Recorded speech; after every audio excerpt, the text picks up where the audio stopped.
مصروف ہے۔ ہر کھوئی ہوئی چیز دوبارہ مل سکتی ہے، ہاری ہوئی بازی دوبارہ جیتی جا سکتی ہے، لیکن جو وقت بیت جائے وہ دوبارہ نہیں مل سکتا۔ اس لیے انسان کی تمام چیزوں میں وقت سب سے بڑی دولت ہے۔ جس طرح مالدار اپنی تھوڑی سی بھی دولت کے استعمال میں لاپرواہی نہیں کرتا، اسی طرح عقل مند اپنے تھوڑے سے بھی وقت کے استعمال میں لاپرواہی نہیں کرتا۔ زندگی کا بہترین تحفہ وقت ہے۔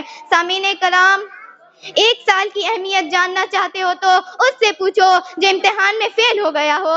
1 مہینے کی اہمیت جاننا چاہتے ہو تو اس سے پوچھو جس کی تنخواہ نہ ملی ہو۔ 1 ہفتے کی اہمیت جاننا چاہتے ہو تو اس سے پوچھو جو اسپتال میں ہو۔ 1 دن کی اہمیت جاننا چاہتے ہو تو اس سے پوچھو جس نے روزہ رکھا ہو۔ 1 گھنٹے کی اہمیت جاننا چاہتے ہو تو اس سے پوچھو جو کسی کا انتظار کر رہا ہو۔ 1 منٹ کی اہمیت جاننا چاہتے ہو تو اس سے پوچھو جس کی ٹرین چھوٹ گئی ہو۔